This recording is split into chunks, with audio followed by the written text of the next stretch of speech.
Uh-oh.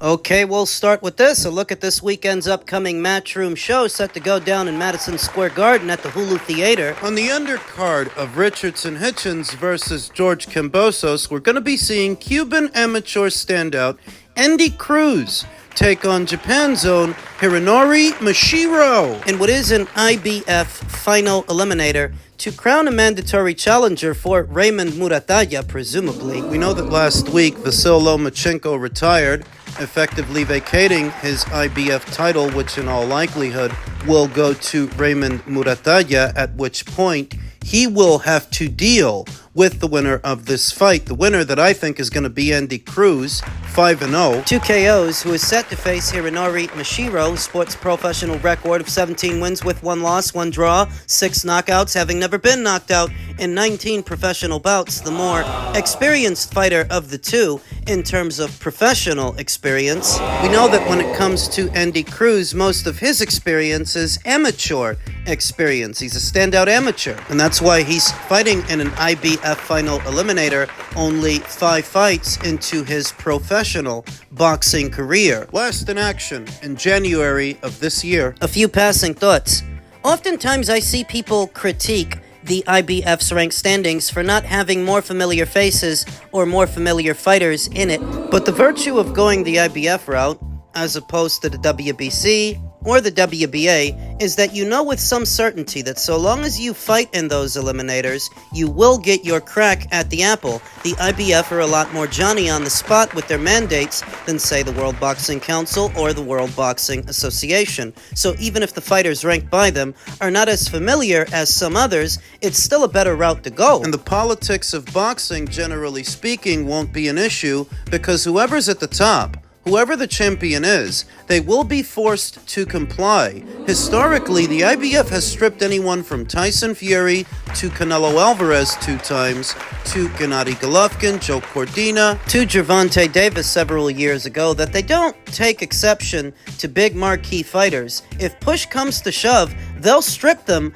for non-compliance, as well as the IBF's rehydration cap. They don't let these guys walk in there all blown up after the weigh-in. They're what some people like to call weight bullies, guys who cut a massive amount of weight so that the night of, they can then rehydrate to obscene amounts. You don't get to do that via the IBF. So another virtue of going that route, so Andy Cruz can approach this weekend's fight with some confidence that so long as he fights in these eliminators and wins, he will get his crack at the apple. He will get, presumably, his crack at Raymond Muratalla, who is a top-ranked fighter. If and when they fight, I've got Andy. It's just based on what I saw from Raymond Muratalla in the Tevin Farmer fight. If you're struggling with a Tevin Farmer, you will more than struggle with Andy Cruz. I like Andy Cruz to win, if and when the time comes. What about Cruz and Keyshawn? Keyshawn Davis, who Andy Cruz beat 5 times in the amateurs. They may have unfinished business from the amateurs, but I believe that business is going to stay unfinished since Keyshawn blew the weight this weekend, got stripped of the WBO title, and in all likelihood, the next time we see him will be at 140, whereas Andy is just getting started at 135. I don't see Andy moving up no time soon. So this whole thing between him and Keyshawn isn't really a thing at all. It's not going to materialize into anything anytime in the near future. Andy's on his way. Just not to a Keyshawn Davis fight. a Keyshawn Davis showdown. In the main event, IBF super lightweight champion Richardson Hitchins will be taking on former champion George Cambodia in a fight that I find neglectful. Wasteful. It's a waste of time. A waste of your time and mine, and a waste of Matchroom's resources. Why put it together? Everybody knows what's going to happen once the opening bell sounds. It's going to be another version of the Devin Haney fights. It's just at a higher weight. It's at 140. I remember that Richardson Hitchins many months ago disparaged Devin Haney's undisputed run, citing that all he had to do was fight George Kambosos. I remember that. And now he's fighting that same guy. So I'm not giving him much of any credit for this fight if he wins, because he's supposed to. If you can discredit George when Devin fights him, we can discredit George when you fight him. George, who is approximately one going on 2 fights into his super lightweight campaign, and he didn't look nothing spectacular in his super lightweight debut, so I don't expect him to look spectacular on Saturday. I expect Richardson Hitchins to fight a safety-first fight, just like Devin did, and cruise to a ho-hum points decision before leaving the super lightweight division. I don't think he's going to stay there. Things are heating up at 140 pounds. But the guys at 140 are not the guys that Richardson Hitchins is after. All the big names have since moved up to 147, and I expect him to follow suit. I expect that after this weekend, he's going to move up, he's going to drop that belt, and it's going to go to somebody else. No surprises. Elsewhere in the world of boxing, after this past weekend's melee during the Top Rank show, Kelvin Davis, the older brother of Keyshawn Davis, released an official statement saying, "On behalf of DB3, we apologize for conducting ourselves in that way. Tension was high and emotions got the best of us. We will be back and better and more professional. There are ups and downs with this, and we're going to take what comes with it. With that being said, we didn't jump nobody, but we keep believing the media that's twisting narratives. Part of the game, we will regroup, but it will be for us and not quote-unquote our people." He's saying that they didn't jump anybody, but there's a clear video that shows both Keyshawn and Keon approaching Nair Albright. And according to Nair Albright, that's the way that it happened. So, I mean, you can call it a narrative. That's one of the most overused terms in boxing right now, a narrative. It's not a narrative to say that Kelvin's brothers tried to jump Nair Albright after the fight. There's literally a video of it. It's another kid using words in a sentence when he don't know what they mean. And this PSA reads as an insincere platitude. That's it. Emotions were high because your brothers watched you lose. I remember when Vladimir Klitschko lost to Corey Saunders, in worse fashion than Kelvin lost to Nair. And I didn't hear anything about Vitaly storming the castle, charging at Corey Saunders or Lamont Brewster. Lamont beat him too. And I don't remember Vitaly charging at Lamont. The point being that emotions running high is no excuse. You're expected to have control of your emotions because you're not a child, and neither are your brothers. This is not a daycare center. And all three of yous have been around the sport of boxing long enough that this is unacceptable. What do Keyshawn and Keon resemble, both approaching Nair Albright after the fight? Couple of stick-up kids up to no good.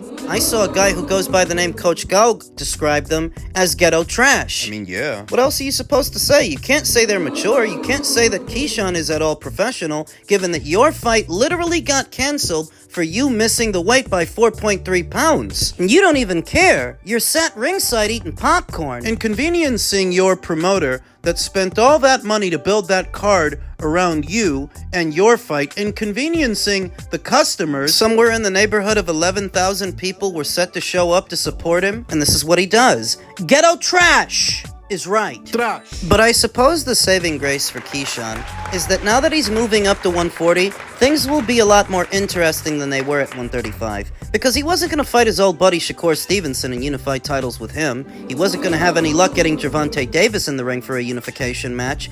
And according to him, he wasn't interested in Raymond Murtazaliev. Or is it 140?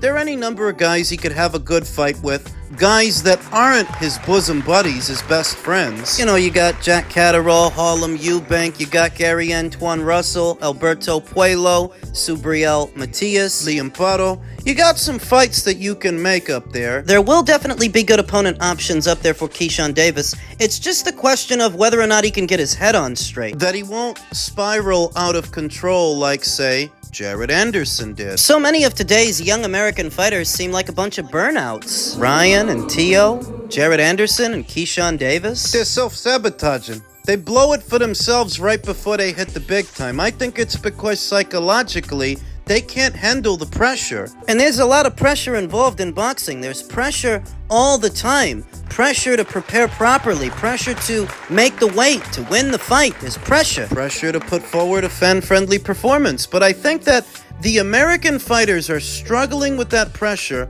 a lot more than the Brits, than the Japanese fighters, than the Aussies and the Mexicans. And it's because they're immature. I think the reason the Americans can't seem to handle pressure anymore is because they act like little kids. They're soft in the ass. Pool butts. And we've been all through that. Now, I don't know when exactly we can expect to see Keyshawn Davis back in the ring because it's not like he fought. He didn't. It's not like he has anything to recover from. But at the same time, we still don't know what Top Rank's broadcast situation is going to be moving forward. There's still plenty of time in the year for Keyshawn to have another fight. Summer's just getting started. That leaves all of fall and all of winter. So there's time to have a fight. So we'll see if he does. Men's junior middleweight news. British amateur standout Josh Kelly sets his sights on formidable IBF super welterweight world champion Bakram Murtazaliev. Josh Kelly was touted as a world champion in the making when he first turned pro 8 years ago, but despite capturing British and international honors, the Newcastle upon Tyne star is still waiting for his first crack at a coveted world title. That could all change in the coming months, especially given the 31-year-old has recently been elevated up into the 4th position in the IBF's junior middleweight rankings. That, together with the fact that number 3 ranked Xander Zayas is now set to fight for the WBO title, and number 2 contender Erickson Lubin is Murtazaliev's mandatory, means the door has been cracked ajar for the Wasserman star. 31 years old isn't necessarily old for a boxer, but when you consider that it's a boxer who's been a professional boxer for 8 years and has yet to fight for a world title, then it seems a bit old. Then it seems like, yeah, this guy's getting on. It's now or never. I think everyone knows what my ambitions are. It's always been the world title. I'm determined to get there, Josh Kelly told Boxing News. I want the IBF title. Maybe fighting Murtazaliev is the route for me now. That would be a great fight, and I would love to take that challenge. I believe it's a 50-50 fight, and people may favor him, but they are the sort of fights that I want to be involved in. It's all well and good having these ambitions. I have to get there, and I have to get the job done. Pretty Boy Kelly headlined at the Newcastle Arena this past Friday, marking his first outing since a razor-thin majority decision success over Ishmael Davis in September. For a perspective, that's the same Ishmael Davis that Sergey Bohachuk beat easy, and on short notice. That's the same Ishmael Davis that Josh Kelly barely made it past. The Geordie was initially penciled to fight former world champion Liam Smith, only for illness to rule out the Liverpudlian. Kelly's subsequent victories have improved his standing with the IBF, which will likely see him positioned as the mandatory for Murtazaliev's title. I feel like I'm a nightmare for him. I really believe that, he added. I watched him against Jack Culcay, and he was getting beat until Culcay punched himself out. I know I have the quality to cause him a lot of problems. When I am on form, as I am now, I am a dangerous fighter, and I would back myself against almost anybody. It's been approximately 4 years and 7 consecutive victories since Josh Kelly's knockout loss to David Evanesian in February of 2021 over 6 rounds. He was a matchroom fighter then. He's a Wasserman fighter now, coming off of 7 consecutive victories, 3 of which were over unbeaten fighters. Unbeaten Troy Williamson, unbeaten Gabriel Corzo, and unbeaten Ishmael Davis. And he's coming off a first-round knockout win this past Friday over Flavius Bia. So Josh Kelly is about as ready now as he's going to be. And that doesn't mean I like his chances against Bakram, but it is now or never. And it's not just Bakram Murtazaliev that he's after. After the Flavio Bia fight, Josh Kelly called out Conor Benn. No sooner had Josh Kelly dispatched Flavius Bia, a vastly overmatched opponent, than the Sunderland man threw down his gauntlet in pursuit of a clash with Conor Benn. the super welterweight contender extended his unbeaten run this past Friday, securing a first-round stoppage victory at the Newcastle Arena in England. His emphatic performance followed a majority decision win over Ishmael Davis, with judges' scorecards doing little to reflect their vastly one-sided encounter last September. But this time around, Pretty Boy was seemingly determined to produce a clinical finish, so much so that Bia was given no time to even find his range. It was one of Kelly's signature left hooks, in fact, that saw the Romanian hit the canvas, and with around 2 minutes still left in the round, the writing was most certainly on the wall. Sure enough, referee Reese Carter drew a halt shortly after Bia scrambled back to his feet, allowing Kelly, 17-1-1 with 9 knockouts, to make blistering work of his outing. But before exiting the venue, the 31-year-old made sure to express his interest in perhaps the most lucrative matchup on his radar. If it's a big domestic fight, I want Conor Benn, he said in his post-fight interview. If it's not Benn, if he doesn't want to take the fight, then it'll be a big title fight. In every governing body, I'm ranked number 4 or number 3, 2 in some governing bodies. So Josh Kelly is clearly after the big fish. He either wants a big name or a big title fight. I'm there. I've been knocking on the door for some time. I'm in my prime now. Let me run, let me run. Since losing to David Evanesian back in 2021, Kelly has climbed up the rankings at 154 and now sits just behind mandatory challenger Erickson Lubricant via the IBF. Before long, the flashy slickster could be presented with an opportunity to face IBF world champion Bakram Murtazaliev, who many consider to be the bogeyman at junior middle. I think that Bakram could do a lot worse than take some time out to answer the call. Answer Josh Kelly's call out, because Bakram has not fought since his big upset win over Tim Tszyu, where Tim Tszyu has. Tim has already had a comeback fight, and he's en route to another one, all before Bakram Murtazaliev returns to action. So I say, if Josh Kelly wants to fight you, go over there. If Wasserman is willing to pay for it, set it up. No, I don't think for a second that Josh Kelly wins that fight. I think that fight would play out just like the Evanesian fight, but worse. Worse because this is a bigger guy at a higher weight. Remember, Josh Kelly used to campaign as a welter. After the loss to David, he moved up to junior middle, and Bakram Murtazaliev is a big junior middle. I believe that Josh would lose the fight to Bakram the same way that he lost the fight to David. There is also Conor Benn to consider, but Conor may be going into a rematch with Chris Eubank Jr. later on this year. If for whatever reason that doesn't happen, I do like the idea of Benn versus Kelly. The problem, I'd say, is that Josh Kelly provides no real incentive for Conor to fight him. It's not like he's got a belt, and it's not like he's a big name. If they made the fight, I think it could get some attention, but anything Conor does at this point is going to get some attention after the display with Chris. Wasserman has done a great job of keeping Josh Kelly busy since his departure from Matchroom, and he is on the cusp of world title honors, but I don't see what changed so dramatically that you could favor him to beat either Bakram or Conor. Put simply, I think they both beat him.